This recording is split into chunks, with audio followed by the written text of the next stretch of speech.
Dr. Triveni, Clinical Director and Consultant at Asian IVF Center and Asian Hospitals, Nasropeta. ఈరోజు మనం discuss చేసుకోబోతున్న topic ఏంటి అంటే PCOS అంటే polycystic ovarian syndrome. అంటే జనరల్గా వాడుక భాషలో వచ్చేసేసి అందరూ నీటి బుడగలు అంటూ ఉంటారు. ఓకే, అది అన్నది చాలా పెద్ద టాపిక్. దాంట్లో మనం ఈరోజు కవర్ చేసుకోబోతుంది ఏంటి అంటే నీటి బుడగలు ఉంటే పిల్లలు పుట్టరా. జనరల్గా పీసీఓఎస్లో మనకి ఫస్ట్ ఎందుకు వస్తుంది అని తెలుసుకుంటే దాని యొక్క ట్రీట్మెంట్ చాలా ఈజీ ఉంటుంది. మనకి ఎందుకు వస్తుంది అంటే నెల బాడీలో హార్మోన్స్ అనేవి చేంజ్ అవుతూ ఉంటాయి.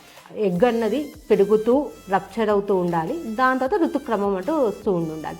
ఈ యొక్క హార్మోన్స్ ఇంబ్యాలెన్స్ వల్ల నెల జరిగే ప్రక్రియ ఒంట్లో జరగకపోవటం వల్ల ఎగ్ అన్నది రిలీజ్ కాదు. సో నెల డేట్లు రావు. సో దీనివల్ల మాత్రమే పిల్లలు పుట్టకపోవటం ఉంటుంది. మనకి సమస్య వచ్చేసేసి ఏంటి, ఇక్కడ హార్మోనల్ సమస్య.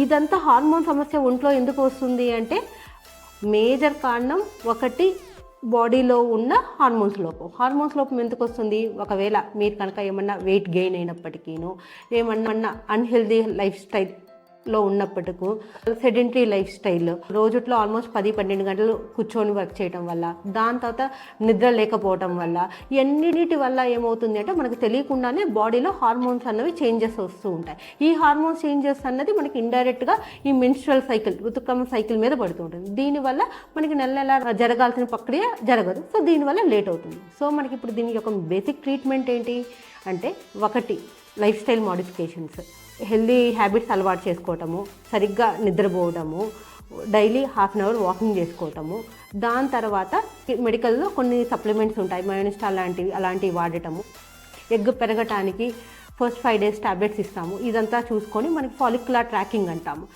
మనం ఒక 2 to 3 cycles సరిగ్గా చూసుకోవటము, ఇవన్నీ చేస్తుంటే చాలామందికి ఆల్మోస్ట్ 80 to 85% ఆఫ్ ఈ పీసీఓఎస్ ఉన్న వాళ్ళకి ఎగ్ అనేది రప్చర్ అవుతూ ఉంటుంది. సో దీనివల్ల సింపుల్ ఈ ట్రీట్మెంట్స్తోనే పిల్లలు పుట్టడం అనేది జరుగుతూ ఉంటుంది. ఇవన్నీ పాటిస్తున్నప్పటికీ మొత్తం వాళ్ళు వెయిట్ ఆల్మోస్ట్ 5 to 6 kgs తగ్గి మన ట్రీట్మెంట్ ఇచ్చినప్పటికీ తగ్గని వాళ్ళకి నెక్స్ట్ ఏం చేయాలి అంటే వీళ్ళని ఏం చేస్తామంటే రెసిస్టెంట్ పీసీఓఎస్ అంటాం. వీళ్ళకి నిజంగా ఈ నీటి బుడగల ఆపరేషన్ అనేది ఏమన్నా యూజ్ అవుతుందా అనేది జనరల్గా అందరూ కామన్గా అడిగే క్వశ్చన్. లాప్రోస్కోపిక్ ఓవేరియన్ డ్రిల్లింగ్ అంట. దీంట్లో ఏం చేస్తాము అంటే అండాశయాలు ఉంటాయి. అండాశయాల్లో ఒక్కొక్క అండాశయంలో 4 పంక్చర్లు చేస్తాము.